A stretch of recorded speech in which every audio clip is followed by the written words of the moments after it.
intervensi kepada negara orang. Baik. Kira itu. Baik, saya ke Mas Nova. Mas Nova, Anda sebagai yang melihat data dan kemarahan dan emosi yang sangat tinggi di media sosial, Anda merasa tidak ada sesuatu yang berbeda kemudian kalau kita membaca apa yang disajikan di media mainstream membandingkannya dengan apa yang kita baca di media sosial?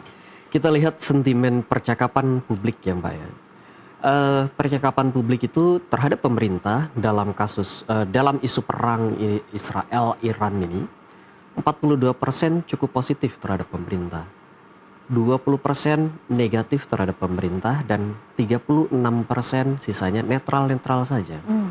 Jadi kalau dilihat dari sentimennya, kelihatan kalau publik sebenarnya cukup puas gitu ya. Secara umum ya cukup puas. Kita bedah kenapa bisa netral dan netral dan positif. Positif itu terutama didorong oleh keputusan pemerintah untuk belum menaikkan harga BBM. Oke. Jadi ini diapresiasi betul oleh publik. Meskipun publik juga sudah, saya kira kalau kita lihat emosinya sudah cukup yakin BBM kita akan naik. Tetapi kapan, berapa, kenapa itu masih menunggu. Tetapi mereka sudah siap, secara mental sudah siap. Pertama itu, sebagian besar adalah keputusan untuk tidak menaikkan BBM. Lalu keputusan untuk mencoba melakukan menjadi juru runding, juru damai gitu. Itu juga mendapat apresiasi. Jadi 42% positif didapatkan dari sana. Selain itu juga amplifikasi dari pernyataan-pernyataan pemerintah sebelumnya yang dikutip oleh media massa kayak gitu.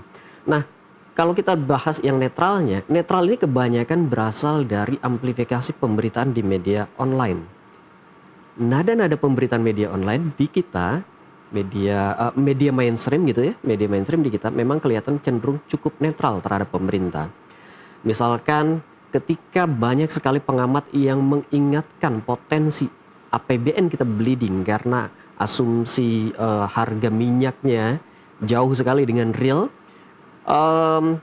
kemudian itu dikonfrontasi kepada pemerintah memberikan jawaban yang netral-netral aja kayak gitu, dan publik kemudian mengamplifikasi itu.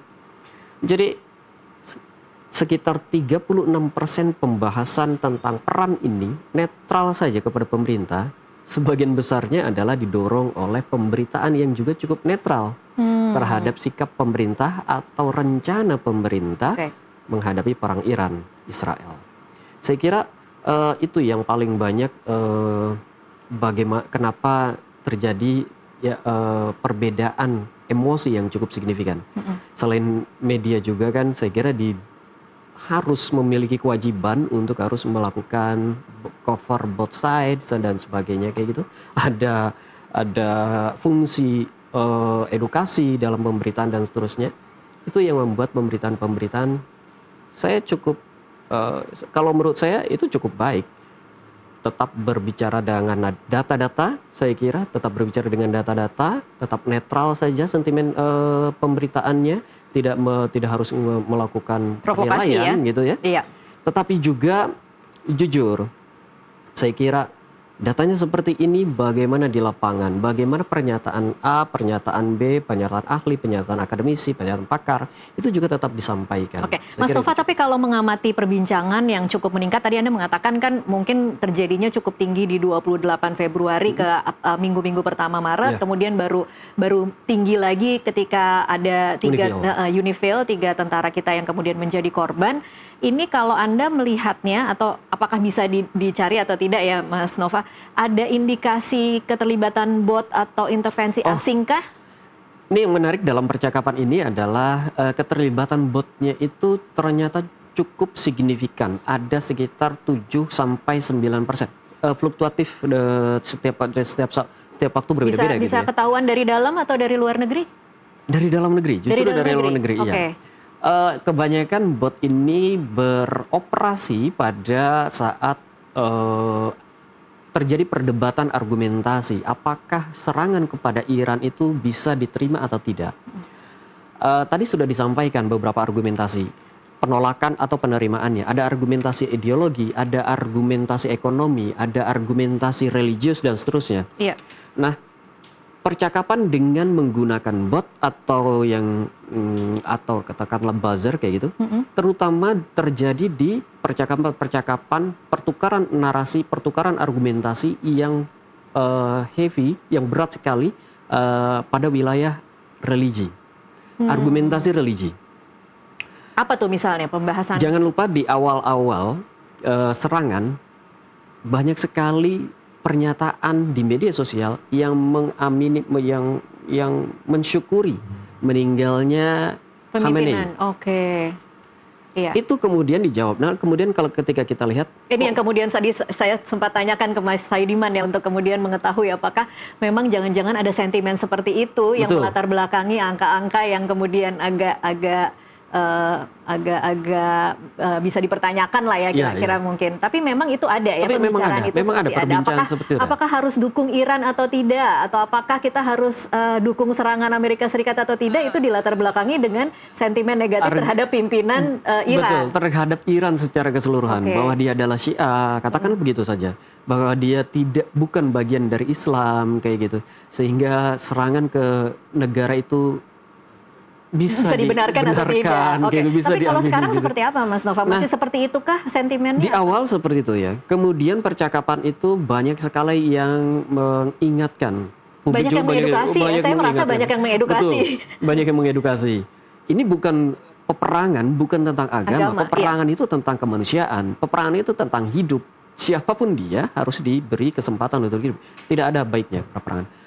Percakapan argumentasi yang berbasis pada argumentasi religius ini kemudian berkurang sangat drastis sampai kemudian kita masuk pertengahan Ramadan. Itu hampir tidak bisa ditemukan, tidak lagi masif seperti sebelumnya. Oke. Sibuk puasa lah ya 1 bulan kira-kira. Mungkin sibuk puasa atau mungkin lainnya ya. Iya. Tapi yang pasti percakapannya berkurang drastis, terutama yang menggunakan bot juga. Kemudian percakapan lebih ke arah argumentasi kemanusiaan, lebih ke arah argumentasi hukum internasional dan seterusnya. Jadi kalau kita lihat percakapannya pasca Lebaran gitu, bahkan menjelang Lebaran, itu lebih banyak percakapan yang lebih terstruktur, percakapan yang lebih argumentasi lebih baik menurut saya. Baik. Tidak lagi emosional. Tidak lagi emosional. Oke, setelah Lebaran mungkin ya, jadi lebih setelah bermaaf-maafan. Setelah bermaaf-maafan ya. Oke, saya ke Mas Saidiman lagi untuk bahas sedikit, Mas Saidiman, tentang bagaimana persepsi publik terhadap sikap pemerintah kita untuk perang Amerika Serikat Israel melawan Iran ini. Dari keseluruhan ini kita bisa lihat ya bahwa penolakan masyarakat Indonesia terhadap perang ini sangat besar, termasuk penolakan masyarakat Indonesia terhadap 2 kebijakan yang sekarang sudah muncul ya dari pemerintah, yaitu bergabung dengan BOP, dan di sana ada Amerika Serikat dan Israel, yang kedua negara itulah yang menyerang Iran, dan itu ditolak oleh publik kita, termasuk penolakan publik terhadap rencana pengiriman pengiriman tentara ke Gaza gitu. Jadi kalau kita lihat dari sini sebetulnya perang ini sangat tidak populer di Indonesia, legitimasinya sangat rendah, sangat ditentang. Karena itu menurut saya ini yang kita kemukakan di dalam salah satu kesimpulan kita, bahwa kalau pemerintah mencoba memberi legitimasi melalui kebijakan-kebijakannya, memberi legitimasi terhadap tindakan Donald Trump dan Benjamin Netanyahu menyerang Iran, maka ini bisa mengurangi popularitas pemerintah kita menjadi semakin rendah. Ini bisa menjadi alasan bagi publik kemudian untuk tidak mendukung pemerintah, walaupun pemerintahan Prabowo Subianto ini didukung oleh semua elit politik, partai-partai politik semuanya bergabung di sana, kecuali mungkin PDI Perjuangan, sangat mayoritas gitu dukungannya dari elit, tetapi dari masyarakat ini bisa menjadi sangat minoritas kalau kemudian pemerintah memperlihatkan dukungan baik langsung maupun tidak langsung terhadap serangan militer Amerika Serikat dan Israel ke Iran. Walaupun harga BBM tidak dinaikkan, Mas Saidiman? Walaupun harga BBM tidak dinaikkan, tapi kan masyarakat kita tadi dikatakan ini semakin rasional sebetulnya. Masyarakat kita semakin tahu harga BBM dunia sekarang melonjak tajam. Kalau pemerintah tetap memberikan subsidi, itu artinya subsidinya yang akan naik. Dan itu artinya program-program pemerintah yang lain di luar subsidi energi itu akan berkurang dananya. Dan itu bisa berpengaruh misalnya kepada katakanlah program populer pemerintah MBG atau apalah Koperasi Merah Putih dan seterusnya sejumlah kebijakan populis itu secara logis bisa dikurangi anggarannya karena untuk menutupi subsidi BBM yang mau tidak mau akan dilakukan karena harganya naik. Baik, Mas Saidiman, saya ingin bertanya, ini mungkin pertanyaan terakhir ya. Tadi Anda sudah menjelaskan di awal kenapa penting untuk memotret persepsi publik terhadap perang ini. Tadi Anda sudah katakan bahwa karena kita sedikit banyak terdampak. Tetapi adakah misi tertentu dari 3 lembaga survei ini untuk memotret seperti apa persepsi publik, hubungannya dengan seperti apa seharusnya pemerintah kita bersikap?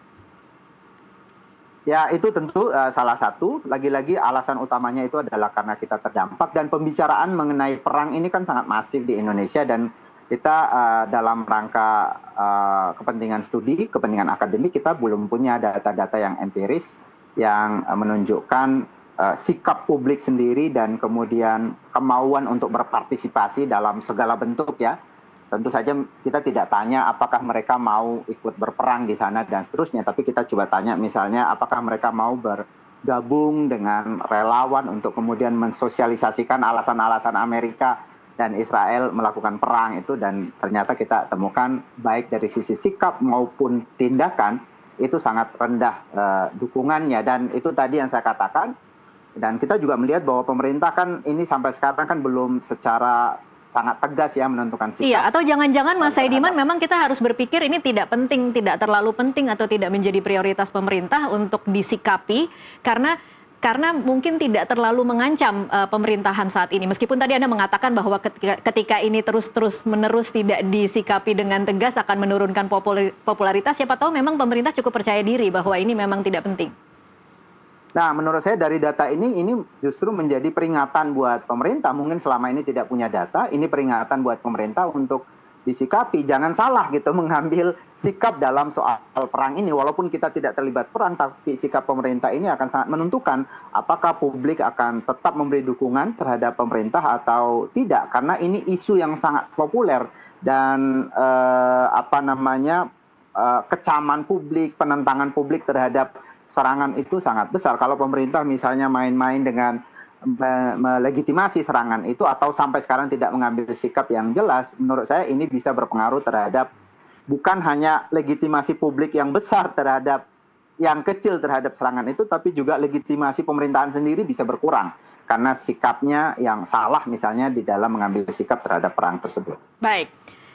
Mas Nova, ini saya menangkapnya apa yang dilakukan teman-teman peneliti, apa yang dilakukan oleh Mas Nova dengan teman-teman di Drone Emprit itu ada sesuatu yang ingin didorong. Nah, menurut Anda cukup optimiskah data-data yang dikumpulkan ini yang kemudian menghasilkan satu fakta yang memotret seperti apa sebenarnya keinginan publik, itu kemudian akan direspon oleh pemerintah? Kami berharap betul ini direspon oleh pemerintah karena negara kita ini dan diajarkan di sekolah adalah negara yang pernah dijajah. Apa yang dilakukan oleh Israel ke Gaza adalah sebuah bentuk penjajahan. Apa yang dilakukan oleh Israel dan Amerika ke Iran adalah sebuah upaya yang mungkin dilihat sebagai sebuah penjajahan. Dan kita menolak penjajahan. Ketika kita tidak bisa bersimpati, tidak bisa berempati dan mengambil sikap atas penjajahan, legitimasi moral pemerintah kita akan dipertanyakan oleh publik. Dan kalau kita lihat percakapannya di media sosial, aktor-aktor yang terlibat dalam percakapan itu tidak semuanya adalah aktor-aktor yang memiliki influencer, yang merupakan influencer besar, punya pengikut jutaan, ribuan, enggak. Adalah aktor-aktor organik yang pengikutnya hanya 200, bahkan tidak nyampe 1000 kayak gitu. Artinya perang Iran ini betul menjadi